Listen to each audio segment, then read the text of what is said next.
آمنت بالله وملائكته وكتبه ورسله واليوم الآخر والقدر خيره وشره من الله. الحمد لله رب العالمين والصلاة والسلام على سيد الأنبياء والمرسلين وعلى آله وصحبه أجمعين أما بعد.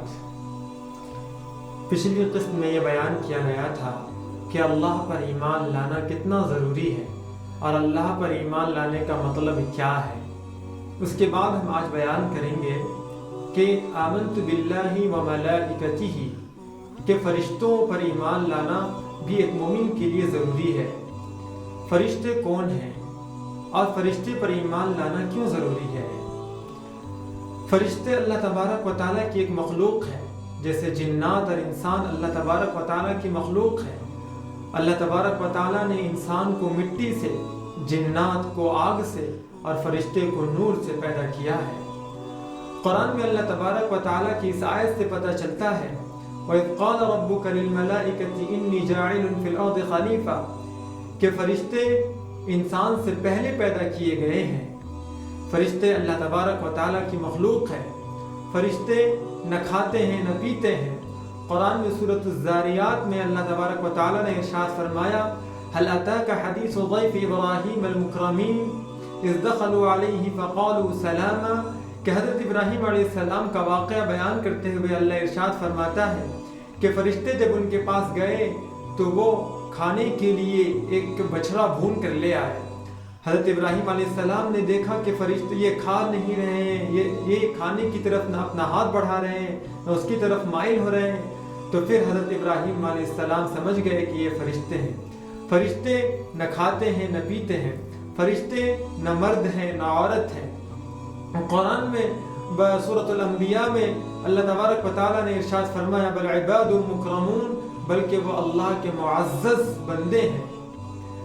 بہت سارے فرشتے ہیں اور فرشتوں کی تعداد کتنی ہے اس کے بارے میں اللہ تبارک و تعالیٰ سورۃ المدثر میں ارشاد فرماتا ہے فرشتوں کی تعداد صرف اللہ تبارک و تعالیٰ کو ہی معلوم ہے.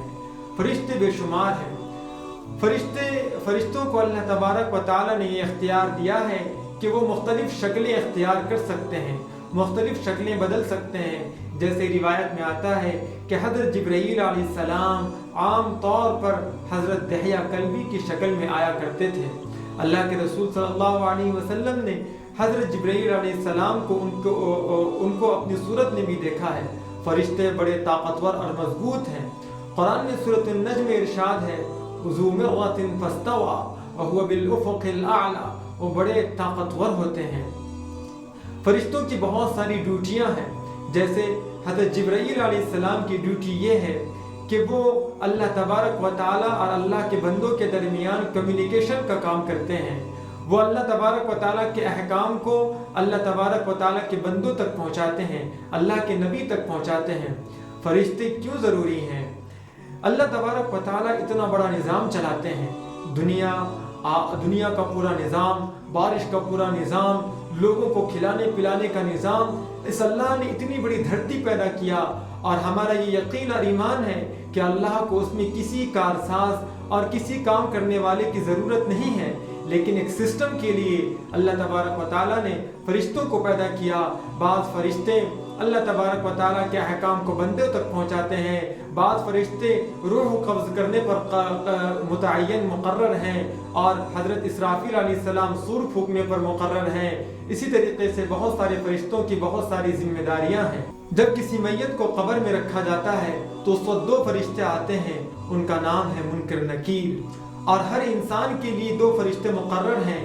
قرآن میں سورۃ الانفطار میں اللہ تبارک و تعالیٰ نے ارشاد فرمایا وَإِنَّ عَلَيْكُمْ لَحَافِظِينَ كِرَامًا كَاتِبِينَ ہمارے فرشتے مقرر ہیں، جو کچھ تم کرتے ہو اس کو وہ لکھ لیتے ہیں.